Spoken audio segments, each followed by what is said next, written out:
Bien, donc on a été déconnecté. On reprend, on continue. Est-ce que vous arrivez à voir le diapo? Oui? Est-ce que vous m'entendez? Oui, Bien. Donc, il nous reste encore une dizaine de minutes. On va faire la démonstration et on passe à une application. Ben, regardez, donc qu'est-ce qu'on a dit? La variance, c'est simplement la moyenne des carrés des écarts à la moyenne. Donc ça, c'est la définition, c'est la formule donnée dans la définition. Ici, on identifie une identité remarquable donc, qui ressemble à A moins B au carré. Et vous savez que A moins B au carré, c'est simplement A au carré moins 2AB fois E plus B au carré. Donc si on développe, qu'est-ce qu'on a? Donc au passage, on aura ici xi au carré moins 2xi x bar plus x bar au carré. Ça, c'est la première étape, elle est finie. Qu'est-ce qu'il reste à faire? En fait, on va commencer par développer le NI à l'intérieur de ces parenthèses. Donc, on va faire intervenir entrer le NI à l'intérieur. Qu'est-ce que cela va devenir? Donc, on va garder le 1 sur 1 somme des NI. On va garder 1 sur 1 somme des sur I. Et à l'intérieur, donc, on aura NI xi au carré. NI xi au carré. Avec le moins, donc, on aura ici NI moins NI de xi x bar. Donc, moins NI de xi x bar. Et ici, on aura NI fois x bar au carré. NI fois x bar au carré.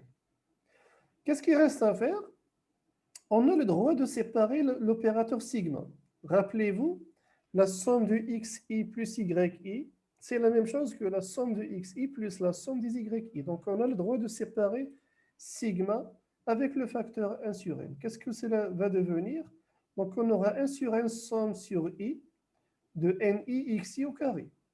1 sur n somme sur i de ni xi au carré. Ensuite, avec le signe moins, moins 1 sur n somme n sur i, 1 sur n somme sur i, de quoi? De ni de xi x bar. Donc de ni 2xi x bar. Plus 1 sur n somme sur i, 1 sur n somme sur i, de ni x bar au carré. Ni x bar au carré. Et qu'est-ce qu'il reste à faire maintenant? Il reste à simplifier. Donc, si on a des constantes à l'intérieur de l'opérateur sigma, on a le droit de les mettre à l'extérieur, etc. Donc, est-ce qu'on peut simplifier la première partie? Le 1 sur n, somme sur i, ni xi au carré. A priori, il n'y a rien à simplifier. Donc, il n'y a rien à simplifier. Donc, on va garder la première partie, 1 sur n, somme sur i, ni xi au carré.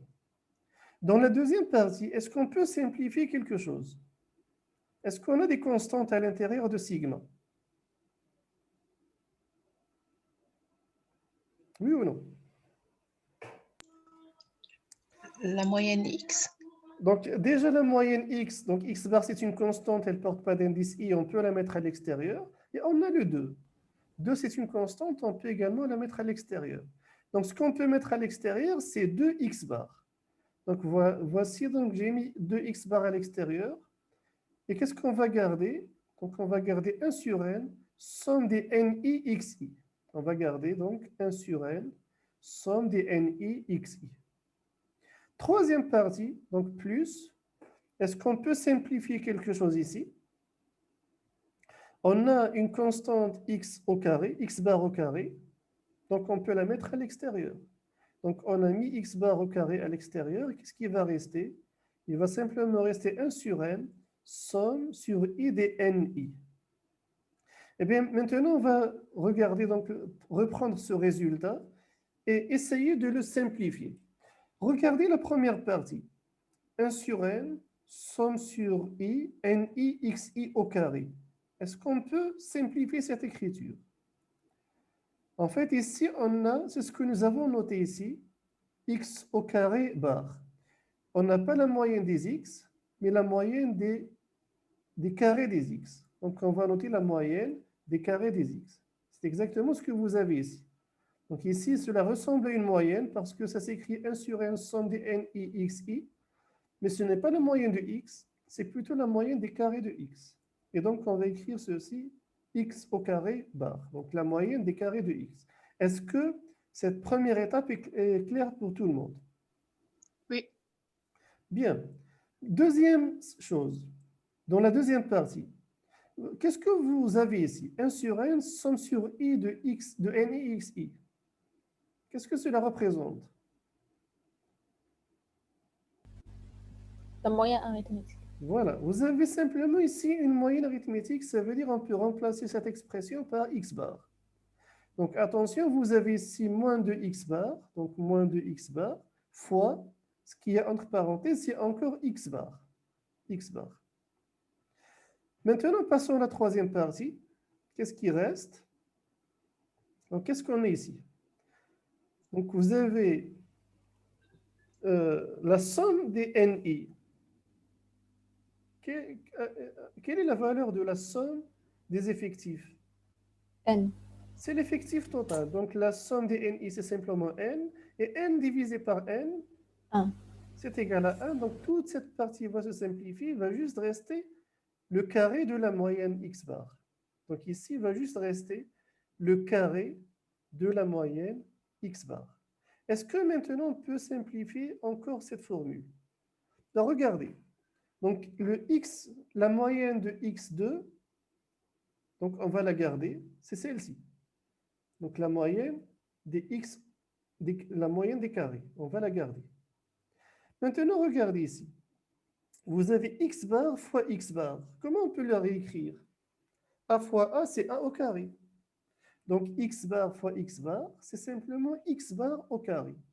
Donc, ici, qu'est-ce qu'on aura? Moins 2x bar au carré.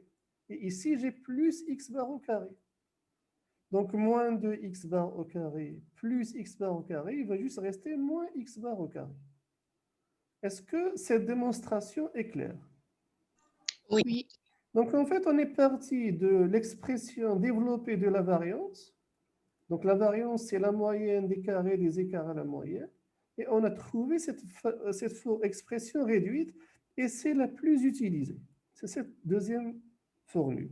Donc, on vient de la démontrer. Donc, ça, c'est le résultat du théorème de Koenig-Huygens. Donc, que dit ce théorème?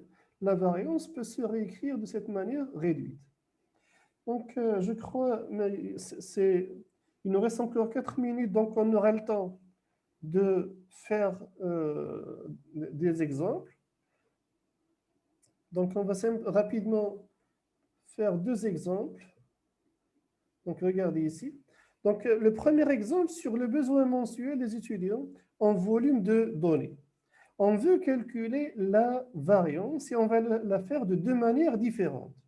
On va calculer la variance selon la formule développée. Donc, la variance, c'est la moyenne des carrés des écarts à la moyenne. Et on va calculer également cette même variance en utilisant la formule réduite, celle de Koenig-Huygens. Donc, calculons la variance selon la première formule. Donc, de quoi on a besoin? Donc, on a besoin de la moyenne. On a déjà calculé ces 31,89 gigas lorsqu'on a traité la moyenne. Il reste à calculer les écarts par rapport à la moyenne, les mettre au carré et les multiplier par les effectifs. C'est l'objet de la dernière colonne. Donc ici, en fait, pour gagner du temps, j'ai pris la modalité xi, donc c'est 10. 10 moins 31,89 qui est la moyenne. Le résultat au carré est multiplié par l'effectif 15. Le résultat, c'est 7187, quelque chose. Vous voyez déjà ici les grandes valeurs. Si vous utilisez la première expression de la variance, vous avez ici de grandes valeurs. Et là, il y a un risque de commettre des erreurs. Lorsque vous avez de grands nombres, des grandes valeurs, il y a un risque de commettre des erreurs.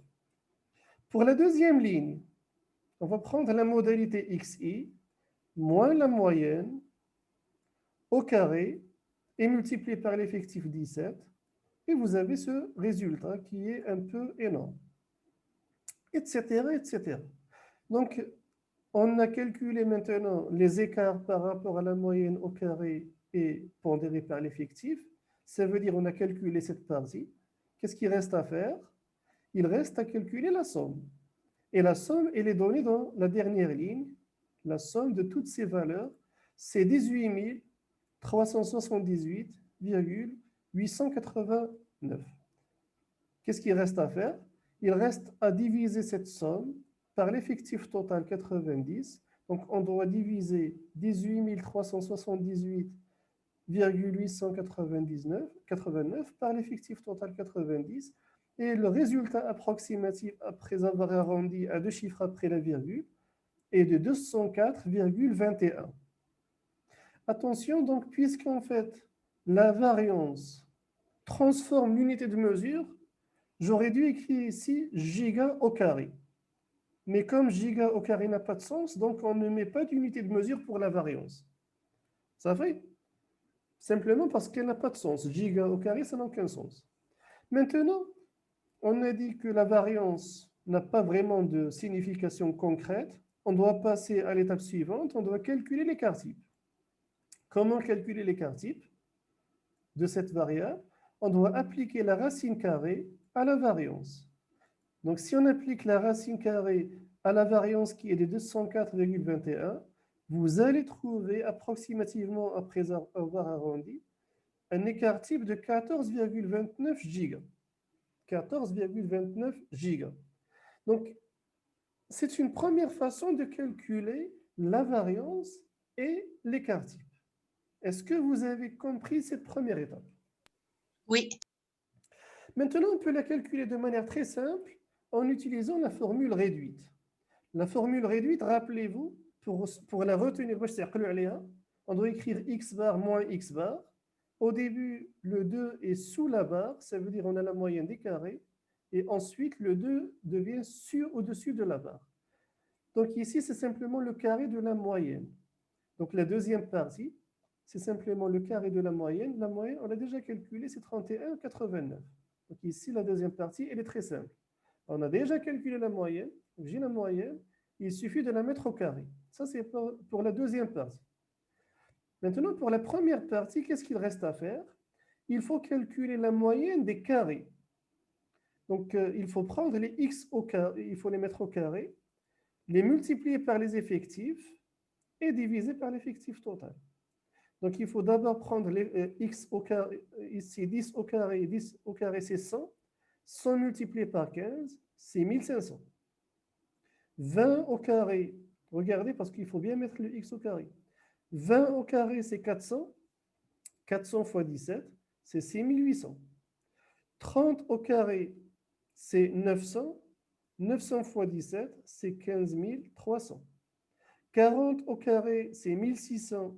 1600 fois 18, c'est 28 800. Et 50 au carré, c'est 2500. 2500 fois 23, c'est 57 500. Donc, une fois qu'on a calculé tous les effectifs au carré fois les effectifs, donc on a, qu'est-ce qu'il reste à faire? Il reste à diviser, à faire la somme. La somme est égale à 109 900 et à diviser par 90. Pourquoi? Parce qu'il faut calculer la moyenne de ces carrés. Donc, on divise 109 900 par l'effectif total 90. Et qu'est-ce qu'il reste à faire? Juste à faire le calcul. Donc, le calcul est égal, la variance selon cette deuxième formule est égale, après avoir arrondi, à 204,14. Le résultat peut être légèrement différent entre les deux valeurs. Ce n'est pas un problème. Ce n'est pas un problème parce que lorsque vous appliquez la racine carrée, l'écart, la différence entre les deux résultats va se réduire. Mais c'est tout à fait normal parce que vous avez des arrondis. Ça fait?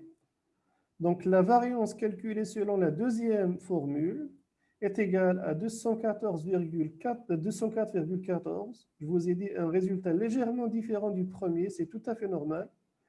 Mais comme la variance n'a pas de sens concret, on doit calculer l'écart type en appliquant la racine carrée à la variance. Quelle est la racine carrée de 204,14? C'est approximativement de 14,29 gigas. Donc ici, heureusement, donc même si les deux formules donnent des variances légèrement différentes, en fait, les écarts-types sont égaux ou bien légèrement différents. Donc, la différence sera très faible entre les deux écarts-types. Et il ne faut pas oublier l'unité de mesure. Parce qu'ici, on a travaillé sur les X, et les X, ce sont des volumes de données en gigaoctets. Il ne faut pas oublier ici l'unité de mesure. Quand il s'agit de variance, giga au carré, ça n'a pas de sens, donc on ne met pas d'unité de mesure qui n'a pas de sens. Et on saute cette étape. Au lieu de rester au niveau de la variance, on doit calculer l'écart-type, parce que la variance, concrètement, ça n'a pas de sens. Maintenant, comment interpréter ce résultat? Ben, c'est la même interprétation que l'écart absolu moyen. On a calculé un centre, qui est x bar, la moyenne. Maintenant, de combien on s'éloigne du centre? En utilisant la variance, ou bien en utilisant l'écart-type, en fait, on a trouvé, on s'éloigne de 14,29 gigas du centre, qui est 31,89. Le centre, on l'a mesuré, c'est 31,89. Maintenant, de combien on s'éloigne de ce centre? En moyenne, de 14,29 en utilisant comme mesure de dispersion l'écart-type. Si maintenant vous utilisez l'écart absolu moyen, regardez ici, donc on a trouvé un écart-type de 14,29, alors que l'écart absolu moyen, il était de combien? Écart absolu moyen, il était de 12,50. Ce ne sont pas les mêmes valeurs. Ça fait? Donc, en fonction de la mesure utilisée, vous allez avoir des résultats légèrement différents, mais ce n'est pas grave. Je vous ai donné de l'exemple de la température. On peut mesurer la température ou bien sur une échelle de Celsius ou bien sur une échelle de Fahrenheit. Est-ce que c'est clair pour tout le monde, cette notion d'écart moyen, d'écart absolu moyen, de variance et d'écart type? Oui. Bien, donc je crois qu'on va s'arrêter à ce niveau. Donc la prochaine fois, vendredi, on prendra le deuxième exemple. Donc on va traiter le deuxième exemple. Il y a une petite remarque ensuite qui vous dit que la variance, puisqu'elle transforme l'unité de mesure, elle n'a pas vraiment de sens concret, donc il faut plutôt utiliser l'écart type. Et il va nous rester juste à étudier certaines propriétés de la variance et de voir l'écart type. C'est bon? Est-ce que vous avez des questions ou des remarques sur ce que nous avons vu aujourd'hui? Non, monsieur. Donc, si vous n'avez pas de questions ni de remarques, donc je suis allé un peu vite parce que maintenant le temps commence à presser. J'ai oublié de partager la nouvelle version, donc je l'ai fait ce matin. Donc, vous trouverez la nouvelle version du cours sur la page Facebook. Donc, on se retrouve vendredi pour finir les mesures de dispersion et peut-être les mesures de forme. Donc, si on arrive à finir vendredi les mesures de forme, donc on verra lundi les mesures de concentration. Il va nous rester mercredi et vendredi d'après, ce sera pour les derniers TD. Et donc, comme ça, on aura fini le cours au niveau du deuxième chapitre. On n'aura pas le temps de traiter le troisième. C'est bon? D'accord. Donc, à vendredi. D'accord, merci. Bonne journée. Bonne journée.